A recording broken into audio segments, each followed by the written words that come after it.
وننزل من القرآن ما هو شفاء ورحمة للمؤمنين ولا يزيد الظالمين إلا خسارا আল্লাহ রাব্বুল আলামিন বলেন, নবী আমি আল্লাহ আপনার উপর যে কোরআন নাজিল করেছি, এই কোরআন আমি মুমিনের শিফার জন্য নাজিল করেছি।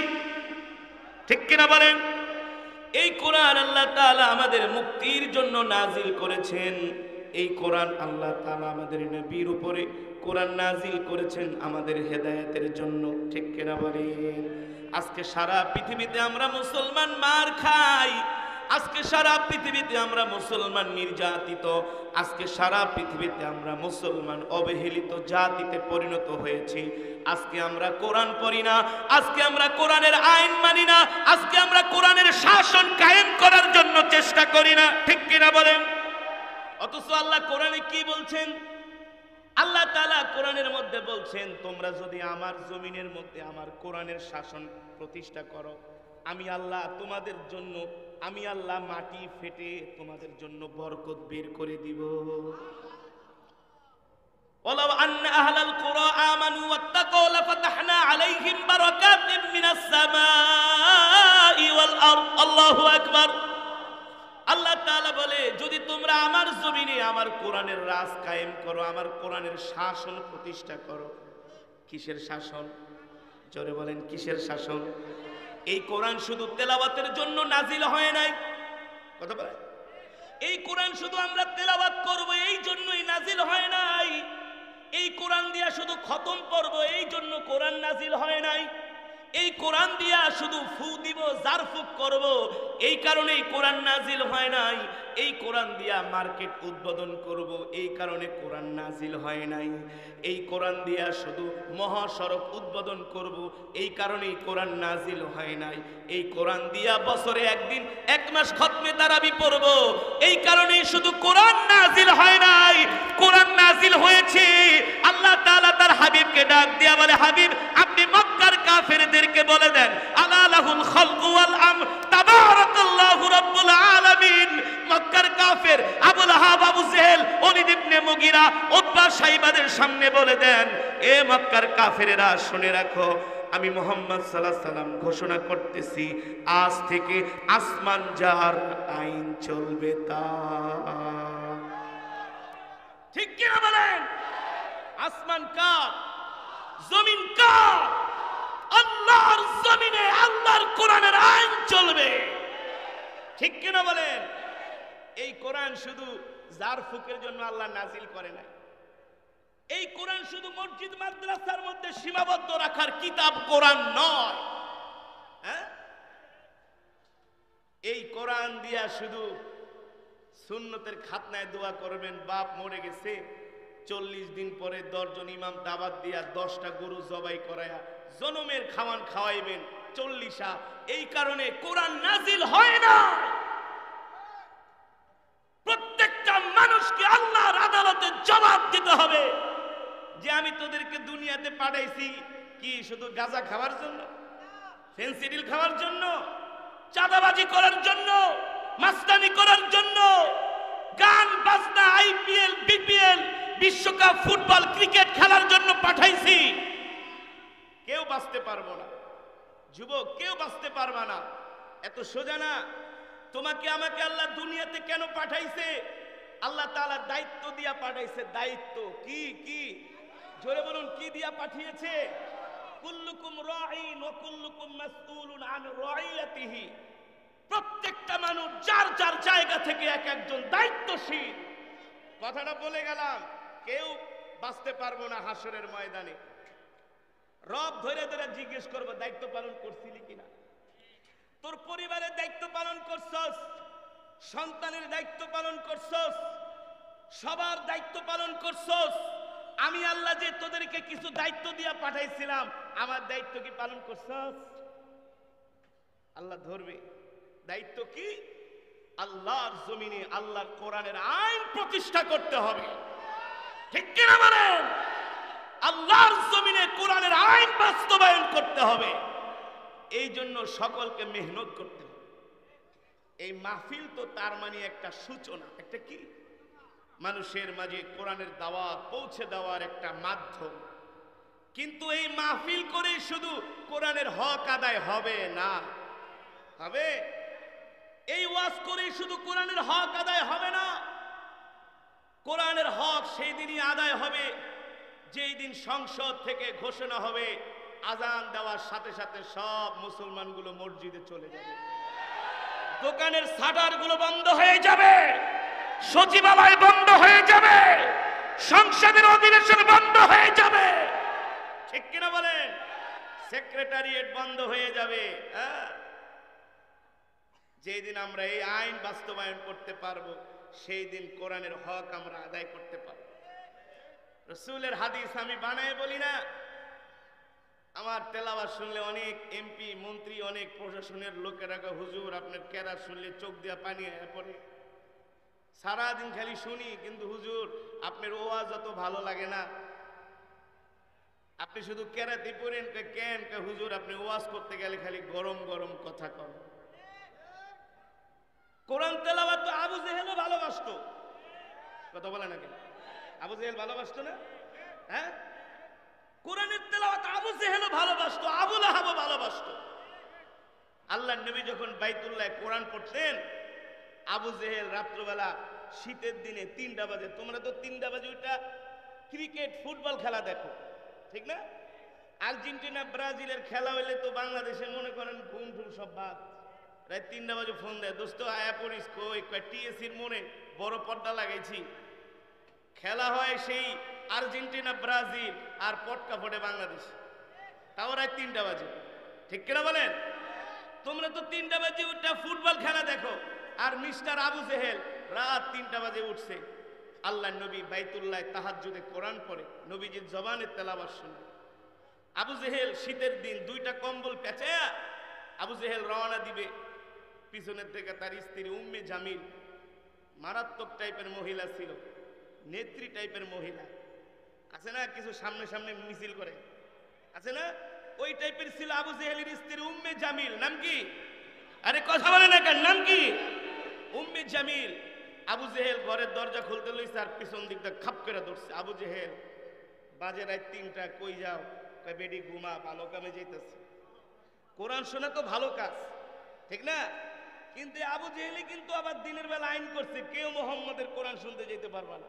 এই যে যুবকরা কোরআন শুনে আল্লাহর নবীর হাতে হাত রেখে কালেমা পড়ে মুসলমান হয়ে যাচ্ছে, আল্লাহু আকবার, সেই আইন করছে কেউ মোহাম্মদের কোরআন শুনতে যেতে পারবা না। এখন সেই আল্লাহর নবীর কোরআন তেলাওয়াতের লোভ সামলাইতে পারে। আবু জেহেলের স্ত্রী কয় ভালো কাম কোন কামে? কয় এটা তো বলা যাবে না, মহিলা মানুষ বইলা দিলে যদি আবার সকালবেলা যায় মেশের কাছে কয়া দেয় যে আবু জেহেল নিজেই নেতা হয়ে আইন করে সেই আইন ভঙ্গ করছে, তখন তো তার গলায় ফুলের মালা না পরে জুতার মালা পড়বে, ঠিক কেনা বলেন?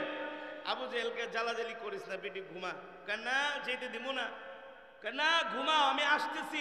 কোথায় যাও? ভালো কামে। বলতে হবে, বলা যাবে না। উম্মে জামিল তোমার চরিত্র অত ভালো না, রাত 3টা বাজে আবার কই যাইবা? আবু জেহেলকে সিসি তুমি আমার চরিত্রের উপরে কালিমা লেপন করো না। উম্মে জামিলকে তুমি কত নম্বর ভালো মানুষ, আমি তোমারে চিনি, আমি তোমাকে ঘুমাও। আবু জেহেল মনে মনে এই মহিলা তো জাগিয়া থাকলে যাইতে পারো না, সে উম্মে জামিলের সাথে শুইছে, শুইয়া ঘুমের ভান ধরছে। মহিলাও চালাক, সেও ঘুমের ভান ধরছে।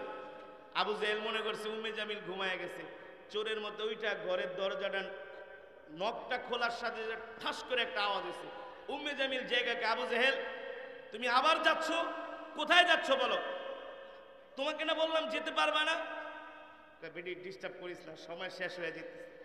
কারণ আল্লাহর নবী তো তাহাজ্জুদের সময় শেষ, কোরআন তেলাওয়াত শেষ, ঠিক কিনা বলেন? আল্লাহর নবী তো বাইতুল্লাহ তাহাজ্জুদে কোরআন পড়েন। আল্লাহু আকবার, জোরে বলেন আল্লাহু আকবার। ইন্না কুরআনাল ফাজরি কানা মাশহুদা, যাদের কানে ফজরের কোরআন তেলাওয়াত ভাসবে, যাদের কানে তাহাজ্জুদের কোরআন তেলাওয়াত আসবে, ওই কান কখনো জাহান্নামের আগুনে জ্বলবে না। সুবহানাল্লাহ বলেন। এখন আবু জেহেল বলতেছে উম্মে জামিল তুমি আমাকে ডিস্টার্ব করো না, সময় শেষ হয়ে যেতেছে। উম্মে জামিল কয় সত্যি করে কোথায় যাবা? তোমাকে বলতে পারি, শর্ত আছে, মক্কার কোনো মানুষকে বলতে পারবা না। কয় স্বামী তোমার হাতে ধরে ওয়াদা করলাম আল্লাহি রব্বিল কাবা, রবের কাবার কসম খেয়ে কাউকে বলবো না।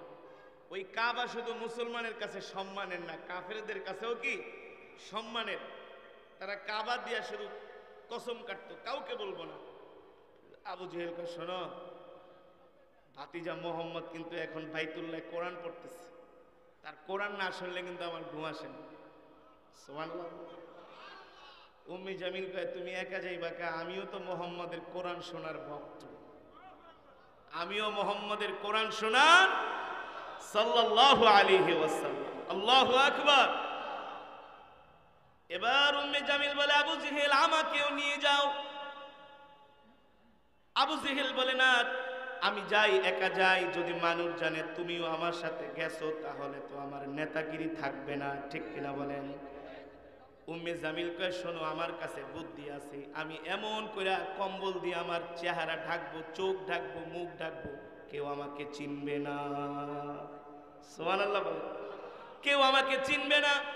যেটা বলছিলাম, আবু জেহেলও কিন্তু কোরআনের তেলাওয়াত শুনতে পছন্দ করত, ঠিক কিনা বলেন?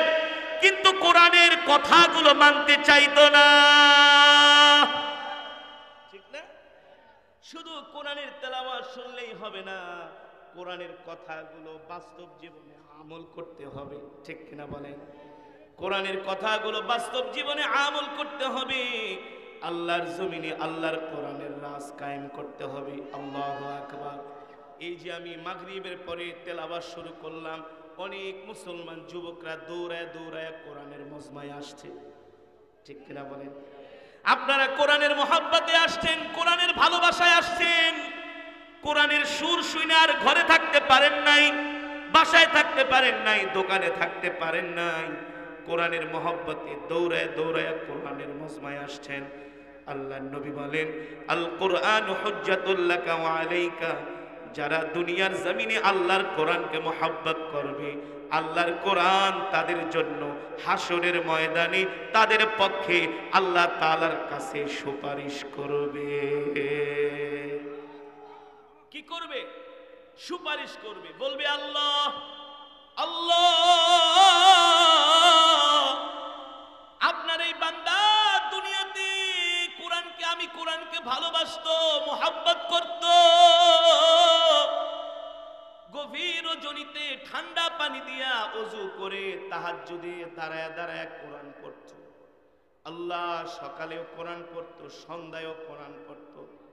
আল্লাহ সময় পেলেই কোরআন নিয়ে বসে যেত। আল্লাহ আলেম উলামার কণ্ঠে জবানে কোরআনের তেলাওয়াত শুনতে ভালোবাসতো, কোরআনের বয়ান শুনতে ভালোবাসতো।